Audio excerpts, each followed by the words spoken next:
Hi guys, I'm back again today with another reaction video, and today we're reacting to 7 verses that transformed Dr. Jeffrey Lang from atheism to Islam. So we're gonna cut this video in half, so we'll do 13 minutes today and we'll do the next one within the week as well. So before we do start, don't forget to subscribe if you haven't already. Click that bell button to get notified whenever I do upload a video. Anyways guys, let's check this out.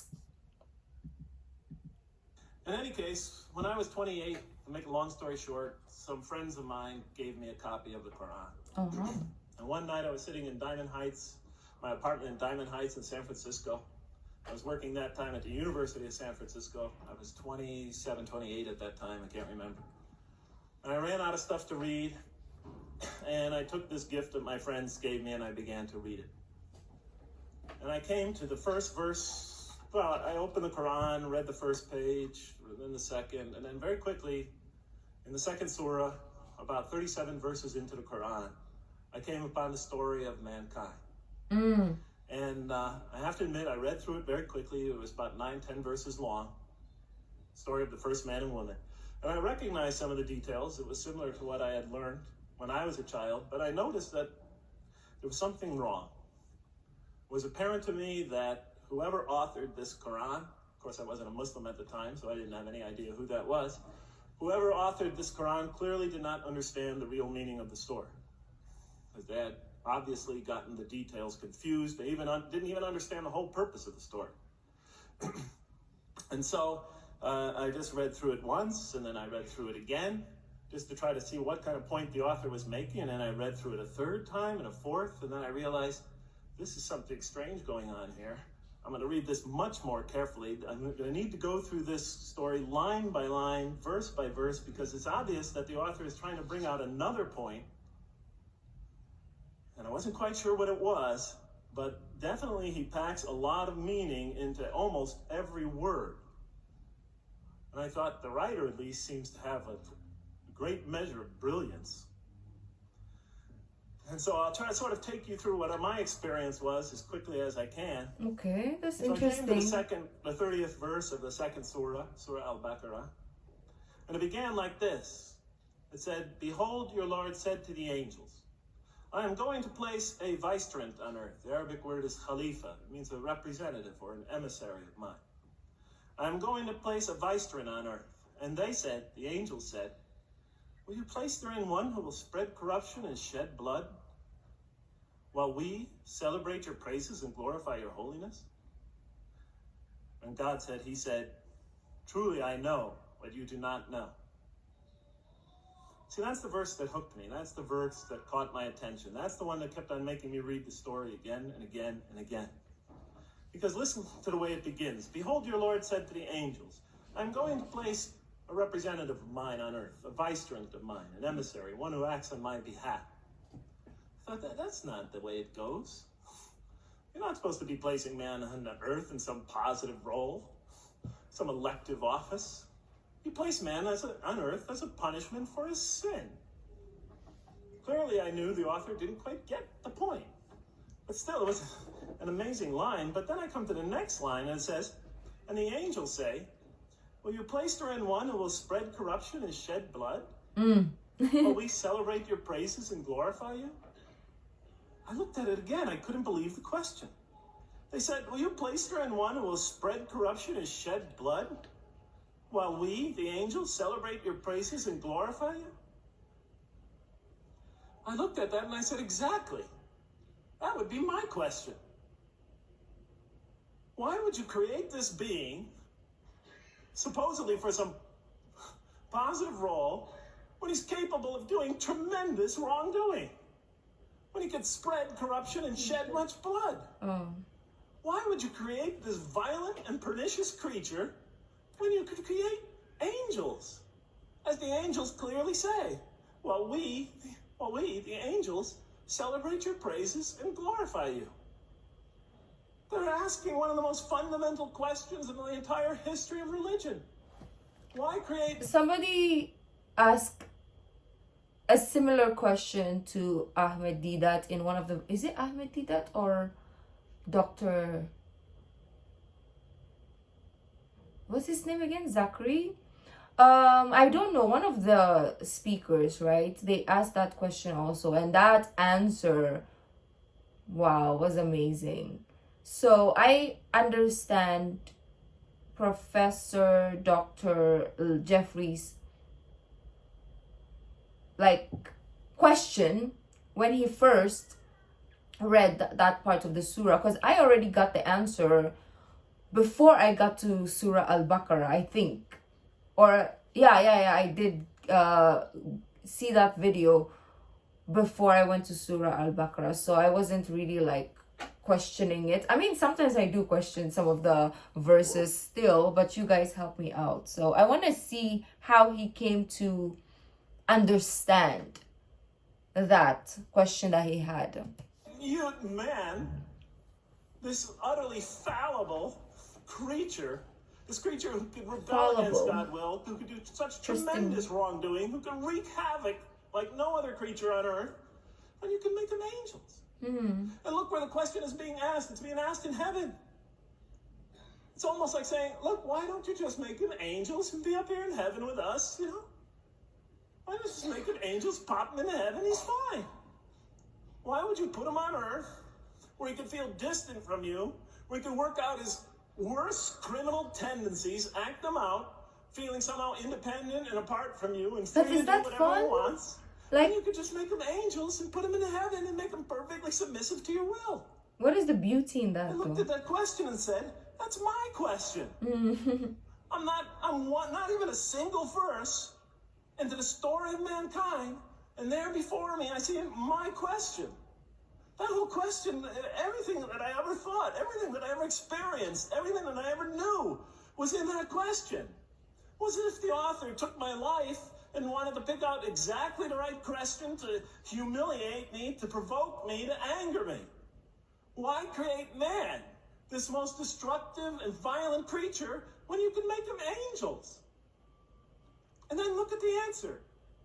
And he said, God said, truly I know what you do not know. You know, in modern parlance, we would say, I know exactly what I'm doing. I read that and said, what? You know what you do not know? You know exactly what you're doing? Well, please inform me. Tell me what you're doing. Because, you know, I'm 28 years old and I haven't figured out it yet. What I'm doing? I have a lot of issues that I'm still dealing with that's connected to this question. You can't just get off that easy. You can't just tell me you know exactly what you're doing. So trust me, right? Not after what I've been through. Not after you made me this way. And then I realized, of course, I was arguing with a God I didn't even believe in. And that would happen several times as I read through the Quran. And sometimes I would just get into such... It's true, though. There's so many verses that are questionable when you're reading them. But the great thing is you cannot just stop there and question, because you have to keep reading to find the answer. And that's what I've come to realize when you read, or when I'm like listening to the recitations and reading through them. And you guys also tell me like, yes, your question will be answered in the next verse. And it's true. Whenever I watch the next verse or the next surahs, it does answer. So I feel like there's so many questions whilst going through it, because for us, especially newbies, it doesn't make sense. You're like, is this human? Like, should people do this? Is it even legal to do this? Is this even good as a human being to do so and so? But as you're reading through, you understand the depth of it. It's not just a surface level, like, oh, go there is a surah that says kill your enemies or something like that. I was like, oh, but then when you go deeper, it's like in self-defense or something like that. So obviously a person who's not learning the Quran or Islam doesn't know that. So they take it on a surface level and they run with it, and that's where all this confusion and hatred comes from. But if you go deeper, like the people who want to learn, who are open-minded to learn, they will realize sooner or later that it's not just go around and kill people. It's deeper than that, right? So anyways, let's continue. So I'm so agitated by what I read, I start arguing with this The book. voice that I'm reading before me, that's calling to me. So we turn to the next verse. It turns out that the Quran just doesn't dismiss the question. It starts to answer it a little bit. Exactly what we said. And in the next verse it says, and he taught Adam, God taught Adam, the names of all things.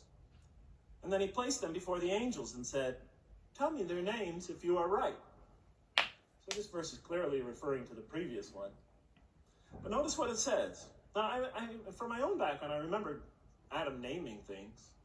But it wasn't connected to any answer to any philosophical question.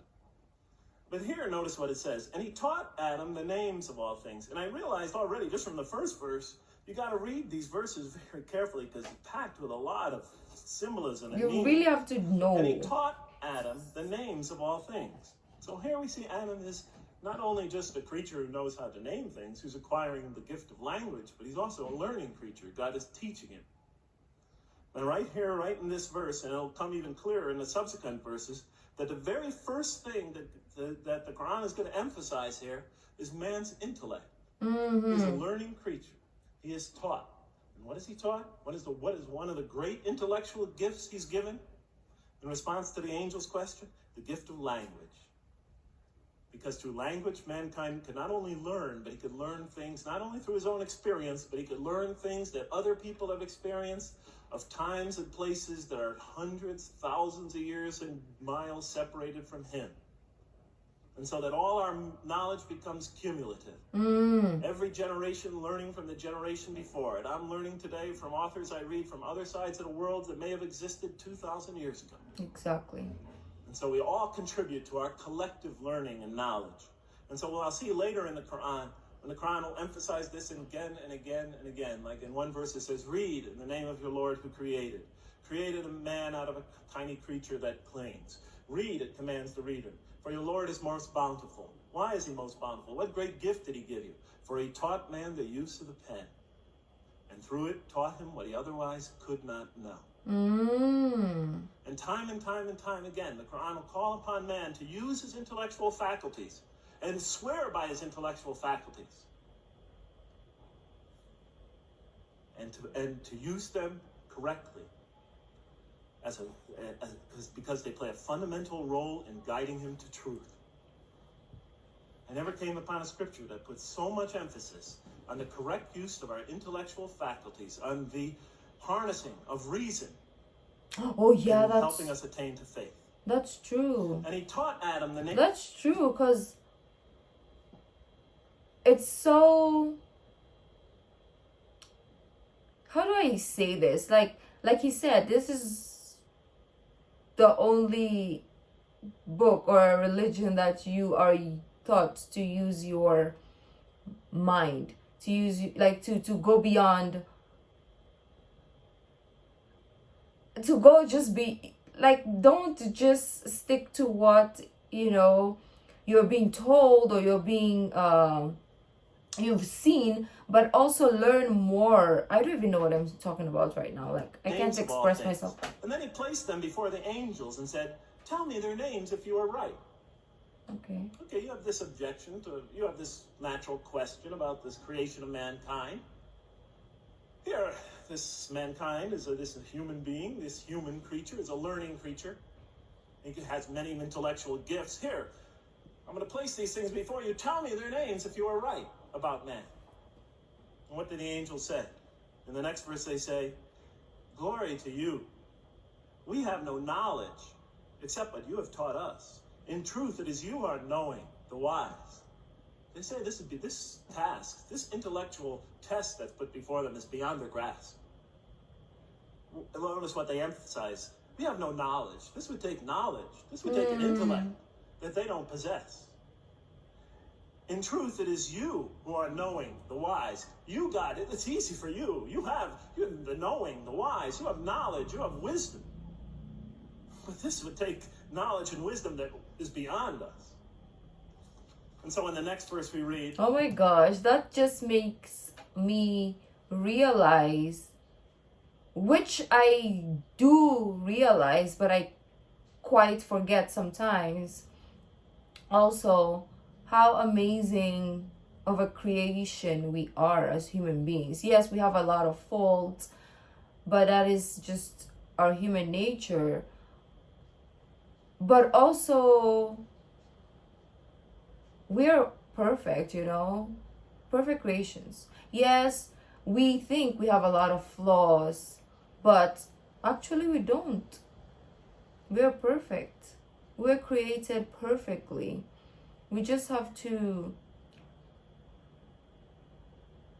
realize that and know that, and also acknowledge that we are perfect.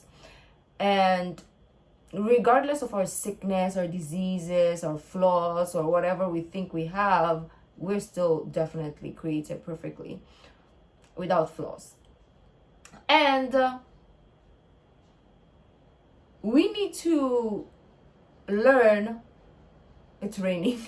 We need to learn the good in the world and not the evil of this world to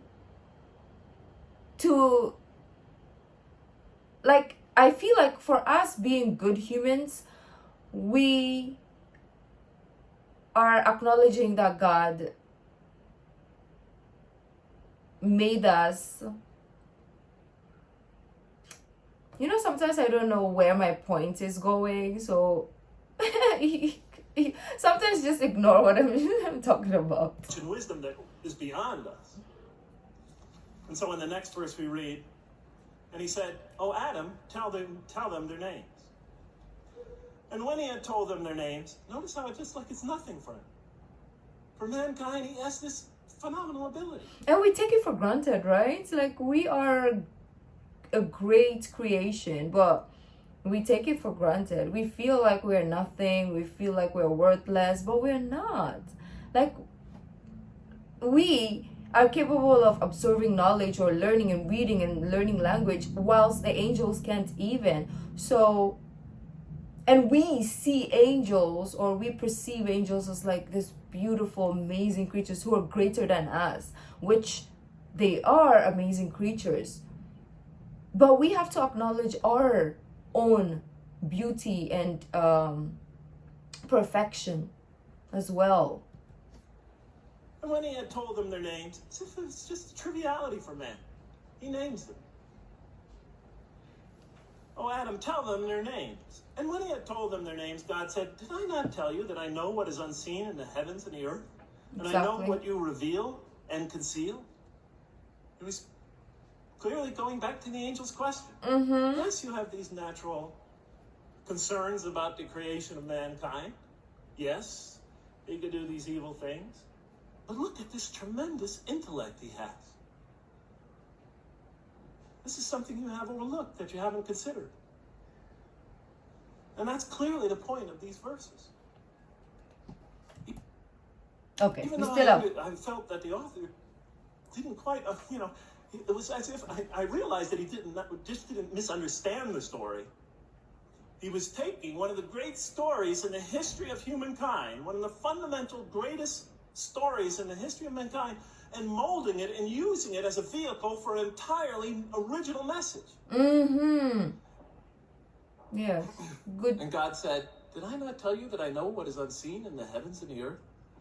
And I know what you reveal and what you conceal?" In other words, didn't I tell you I know exactly what I'm doing? And then in the next, and did I not tell you that I know what you reveal and conceal? Looked at that. What question what did they reveal and what did they conceal? What did their question reveal and conceal? I thought about it for a minute. Oh, it's obvious. What did their question reveal? Just go back and look at the question. It revealed the sinful and sinister propensities of man. I mean, it's obvious, right? Why are you all looking at me like that? It's starting to scare me. No, very serious. Am I losing you? No, keep going. Wow. Okay. So, they revealed the sinister and evil propensities of man. But what did their question conceal? All you have to do is think about it for a minute. The human beings, yes, they could do evil. Yes, they could do wrong. Yes, they could create misery, but they could also do exactly the opposite. They could choose to do evil. They could choose. That's the thing that I'm trying to explain a while ago where I got stuck. Like, we can choose, that's the word, to be good or evil. We need to use our God-given ability, brain, to choose the right and the wrong. To do tremendous good. They could choose to do tremendous violence. They could choose to show tremendous compassion. They could choose to be, to live by falsehood. They could choose to live by the greatest truths. They could be terribly ugly. They could be terribly beautiful. Exactly. And up until that point in my life, I like the angels that only saw one side of the coin. I'm gonna end it there because we will continue the other half next time. This is a very interesting video, as well as a broadening of perception, because he gives us different angles to look at, and that is what I like in people in general. Like, they give you different sides to the story, or they give you different perception to a situation. Instead of looking at it in a close-minded perspective or angle, you need to broaden your mind when it comes to everything in life. Okay, we cannot just look at it on one side and be like, hey, this is the truth or this is wrong or whatever. You have to look at all corners of the box, right? So anyways, guys, I really enjoyed this, and I think maybe Wednesday we will continue. Yeah, Wednesday I feel like, or Thursday we'll continue with the continuation of this video. But anyways, guys, if you like this video, don't forget to give this video a thumbs up, subscribe if you haven't already, and I'll see you in the next video. Bye.